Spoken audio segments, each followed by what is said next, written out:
네, 세계 증시 소식을 빠르게 새벽 배송해드리는 글로벌 증시 시간입니다. 최보원 한국투자증권 수석연구원과 함께합니다. 안녕하십니까?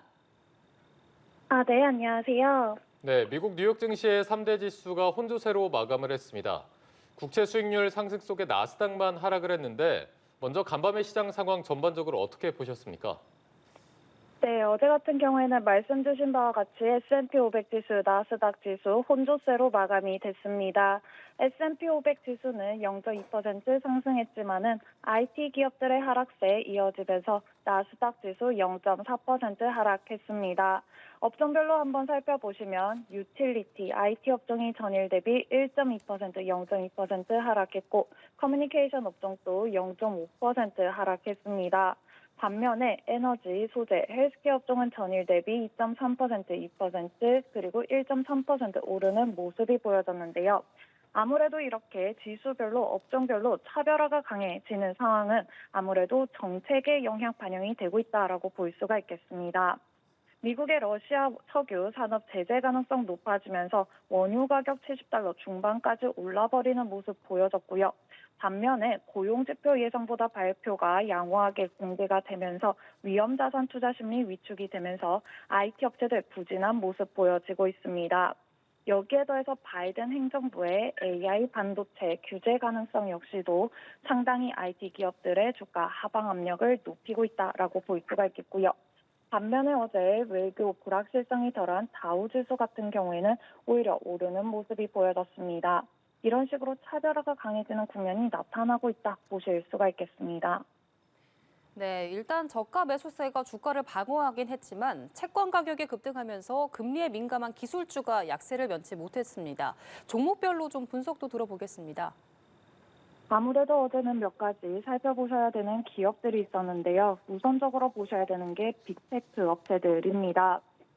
살펴보시면 마이크로소프트, 애플과 같은 경우에는 전일 각각 0.4%, 1.0% 하락에 그쳤지만은 엔비디아 같은 경우가 2% 빠지는 모습이 보여졌습니다. 규제 부담이 큰 업체들 최근에 등락 크게 나타나고 있다라고 볼 수가 있겠고요. 반면에 어제는 이 정책 기대감 반영이 되는 테슬라 오히려 상승했고요. 트럼프 취임 앞두고 트럼프 미디어 테크 같은 경우에는 오히려 주가 20% 넘게 오르는 모습이 보여졌습니다. 그리고 최근에 이 금리 그리고 이제 외부 환경 그리고 정책에 대한 민감도 높아지고 있는데요. 그러면서 양자 컴퓨터 업체들과 같은 경우 하락세에 이어지는 모습 보여졌습니다. 리게티, 아이온큐가 같은 경우가 각각 32%, 14% 하락했는데요. 마크 저커버그와 같은 경우가 양자 컴퓨터에 대해서 부정적인 발언을 한 영향이 하루 만에도 크게 반영이 되는 모습 보여졌습니다. 아무래도 모더나와 같은 경우 JP 모건 헬스케어 컨퍼런스 진행이 되고 있는 만큼 가이던스 조금 하향된 업체들 같은 경우 빠지는 모습이 보여졌는데 모더나와 같은 경우가 어제 하루 만에 16% 넘게 빠지는 모습이 보여졌습니다. 백신 수요가 기대에 미치지 못할 것으로 예상이 되면서 하락을 했는데 이런 식으로 변동성 높은 장세가 이어지고 있다라는 측면 유의해 주시면 감사하겠습니다.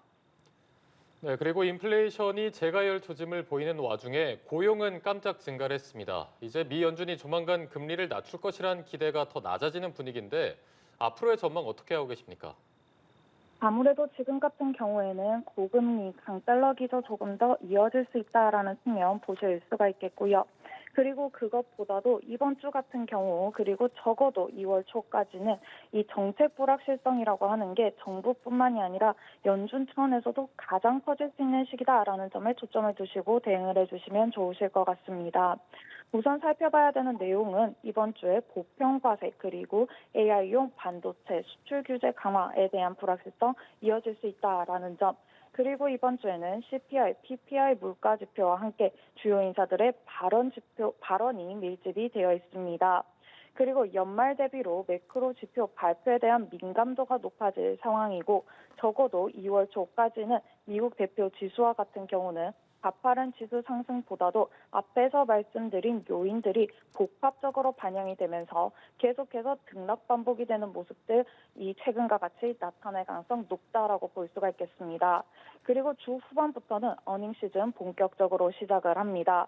정책 불확실성 크게 반영이 되는 금융, 헬스케어 업체들 실적 발표가 된다라는 점 한 가지 살펴보시는 요인으로 말씀을 드립니다. 네, 지금까지 최보원 한국투자증권 수석연구원과 함께 글로벌 증시 상황 알아봤습니다. 오늘 말씀 고맙습니다. 고맙습니다. 감사합니다.